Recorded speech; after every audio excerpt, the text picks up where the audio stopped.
Hello, everybody, and welcome to Hacking Pixels.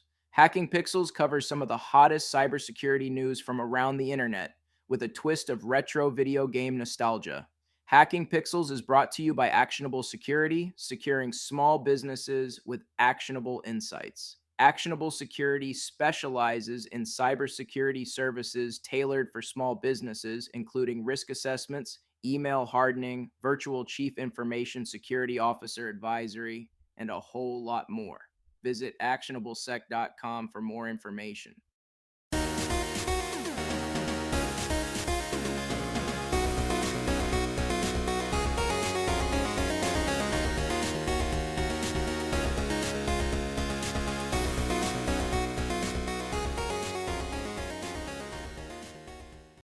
Welcome to episode 18. I'm your host, Frank Morano, founder of Actionable Security. Today, we're skipping the cybersecurity talk and celebrating the 40th anniversary of some legendary NES classics. And yes, hearing 40 years definitely makes me feel old. Before we jump into the games, a quick plug for Actionable Security's YouTube channel. You can find every episode of Hacking Pixels there, plus over 80 videos covering cybersecurity tips, service overviews, AI experiments, Hacking Pixel Plays episodes, and a whole lot more. If you haven't subscribed yet, now's the perfect time. All right, let's talk about three iconic games that have been around almost as long as I have and have aged far better.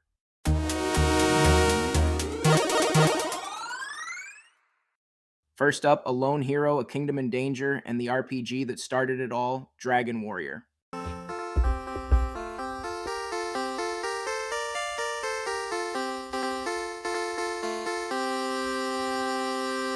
Originally released as Dragon Quest in Japan in 1986, Dragon Warrior came to North America in 1989 thanks to Nintendo. It kicked off what would become one of the most beloved role-playing franchises in gaming history. You play as a descendant of the legendary hero Erdrick, tasked with saving the kingdom of Alefgard and rescuing the princess from the evil Dragon Lord. For its time, this was revolutionary. A world to explore, turn-based battles, and a real story. I remember reading about Dragon Warrior in Nintendo Power and being completely fascinated. It was my first true RPG. I actually traded a friend for his copy and I was hooked instantly. I spent countless hours grinding slimes, exploring caves, and getting lost in that world. This game is a big part of why I love RPGs today. It's wild to think it's been 40 years. The series has evolved beautifully. Dragon Quest XI is one of my favorites, and now you can even play an HD 2D remake of the original on most major platforms. Next up, a Nintendo classic that defined atmosphere and exploration, Metroid.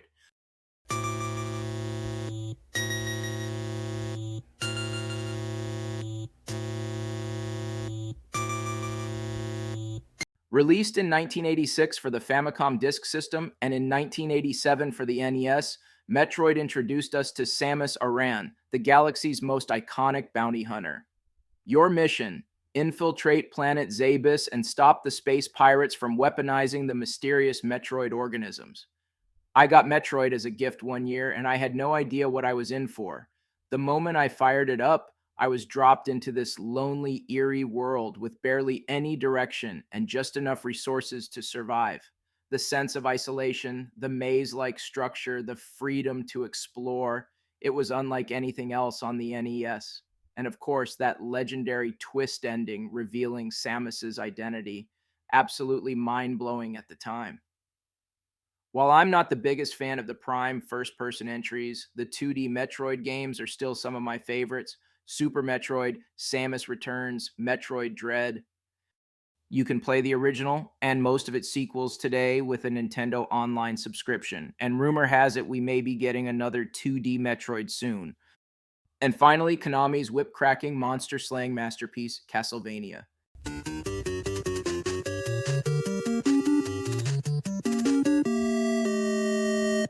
Released in 1986 on the Famicom Disk System and brought to the NES in 1987, Castlevania puts you in the boots of Simon Belmont, a descendant of legendary vampire hunters. Your mission: storm Dracula's castle and put an end to the Count once and for all. As a kid who loved classic 1930s and 40s horror movies, Castlevania grabbed me instantly.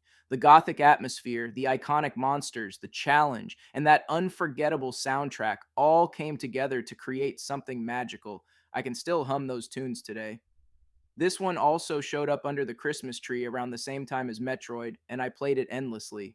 While Symphony of the Night remains one of my all time favorites, the NES original is where my love for the series began. You can play the NES Castlevania trilogy today through the Castlevania collection or with a Nintendo Online account. Hard to believe these games are all turning 40, but they're still as fun as ever.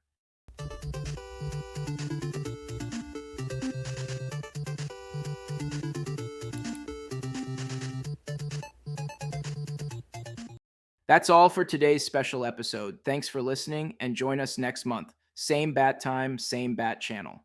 And remember, this episode of Hacking Pixels is brought to you by Actionable Security, your trusted partner in safeguarding small businesses. With decades of experience, Actionable Security offers tailored cybersecurity services such as risk assessments, email hardening, and virtual chief information security officer advisory. To learn more about how we can help protect your business, visit actionablesec.com.